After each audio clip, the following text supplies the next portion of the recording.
Think about the last time you walked into a room full of people you did not know. Your heart rate climbed. Your thoughts accelerated. Some part of your brain started scanning every face, every expression, every glance in your direction, looking for signs of judgment. Now here is what nobody told you. That response is not anxiety. It is not shyness. It is not a sign that something is wrong with you. It is one of the oldest survival systems in the human brain, running at full power in a world it was never designed for.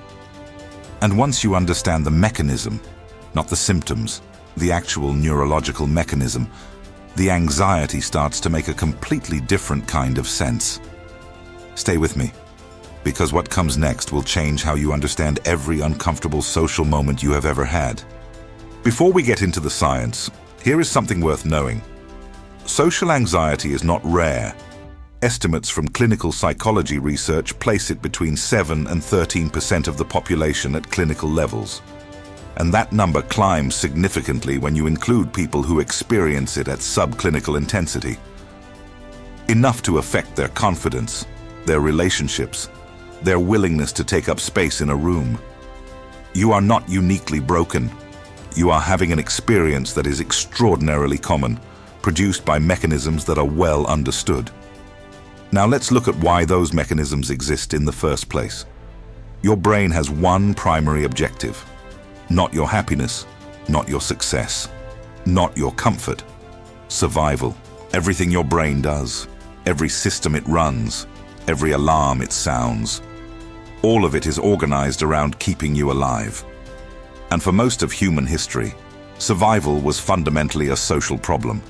It required belonging to a group, a tribe, a community of people who shared resources, offered protection, and decided who was included and who was not.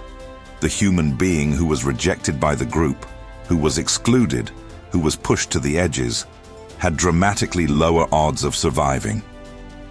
So your brain evolved a system specifically designed to monitor for social threat, to constantly scan the environment for signals that you might be evaluated negatively by others, that you might be rejected, that you might lose your standing in the people around you.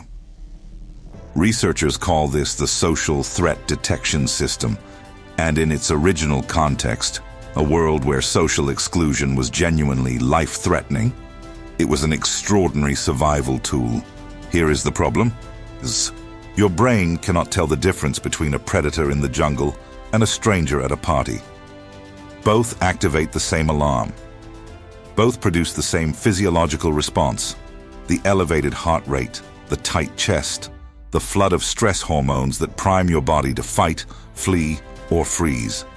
You are running a survival mechanism that was calibrated for a world where being rejected by the group could literally end your life.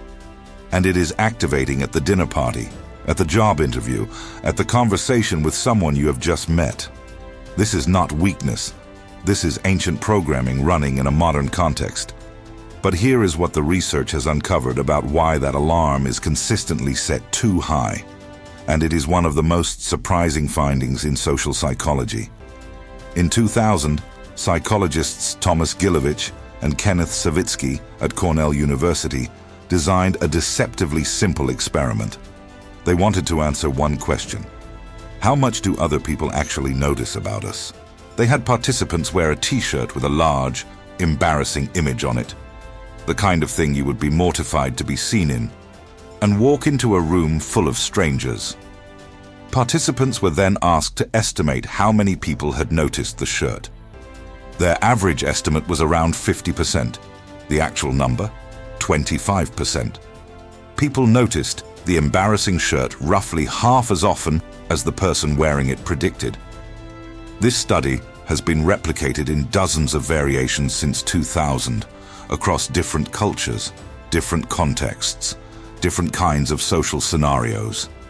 The finding is consistent every time. We dramatically overestimate how much other people are paying attention to us. Our stumbles, our awkward moments, our social imperfections. Gilovich and Savitsky called this the spotlight effect. The persistent, intuitive, and scientifically inaccurate, Sense that you are standing in a bright spotlight, that everyone in the room is watching, cataloging, judging your every move. But here is the truth. Everyone else in the room is standing in their own spotlight. They are so preoccupied with how they are being perceived that they have significantly fewer cognitive resources available to evaluate you than your brain insists. The audience your anxiety is performing for is mostly watching itself. Now I need to stop here, because there is something that makes social anxiety persist even after you understand the spotlight effect. Something that happens at a level the spotlight data alone cannot reach. And it is the piece that most people never figure out. When a social situation triggers the anxiety response, your brain does not just register threat, it generates a prediction, a story about what will happen if the worst case occurs. And this prediction system is not neutral. It is not balanced. It is systematically, reliably biased toward catastrophe. Think about a specific moment. You say something slightly off in a conversation. Your brain's prediction does not say, "That was mildly awkward, probably forgotten in 30 seconds." It says, "They noticed, they judged. This will affect how they see you permanently." Or you stumble over a word giving a presentation. The prediction, everyone registered it. Everyone is recalibrating their opinion of your competence. The damage is done. The actual consequences of most social stumbles are vanishingly small. People are far more forgiving, far more distracted, and, as the spotlight effect research shows, far more focused on their own experience than the catastrophic prediction suggests. But the anxiety is not responding to the reality. It is responding to the prediction. And a prediction that feels vivid and certain produces the same physiological response as an actual threat. This is why social anxiety persists, even in people who have had hundreds of successful social interactions. The system is not learning from all the evidence that social situations turn out fine. It is generating fresh, catastrophic predictions for each new situation. The successful interactions do not update the model. The threat predictions keep arriving as if nothing has been learned. There is a reason for that. And understanding it is where the science gets genuinely useful. The brain learns that something is safe not through reasoning, but through experience. This distinction is critical, and it is the foundation of what researchers have found to be the most effective approach to social anxiety. In 1989, psychiatrist Isaac Marks, and later expanded significantly by psychologist David Clarke at the University of Oxford, documented what happens when people with social anxiety consistently avoid the situations that trigger it. Avoidance feels like relief. It removes the immediate discomfort. And for the short term, it works. But every avoidance sends a signal. The brain receives one piece of information. The situation was avoided. Therefore, the situation was genuinely dangerous. Therefore, avoidance was the correct response. The anxiety associated with that situation does not decrease. It increases. The brain has received confirmation that the threat is real. This is the avoidance paradox.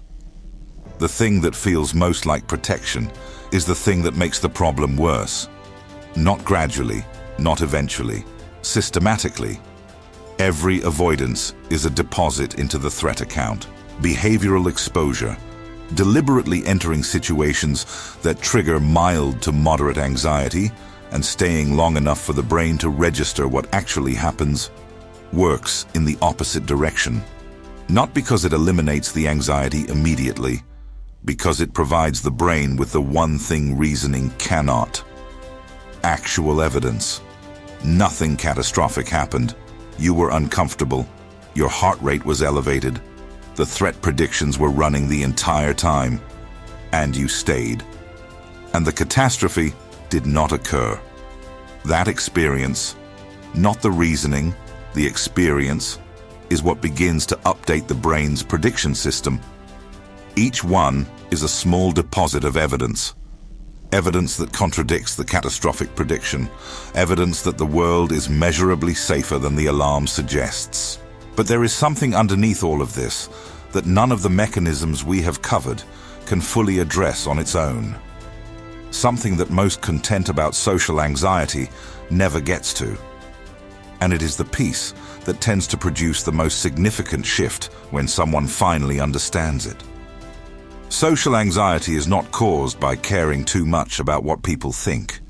It is caused by believing that what people think determines something fundamental about your worth. That distinction sounds small. It is not. It changes everything. Most people who experience social anxiety genuinely believe, at some level, often unconsciously, that negative social evaluation is not just uncomfortable, it is dangerous. That being seen negatively by others threatens something essential about who they are. This is the core belief that gives the spotlight its power. That makes the catastrophic predictions feel consequential rather than just statistically improbable. That keeps the avoidance cycle running even when someone intellectually understands that the anxiety is disproportionate. Research from Stephen Hayes at the University of Nevada and colleagues developing what is called acceptance and commitment therapy.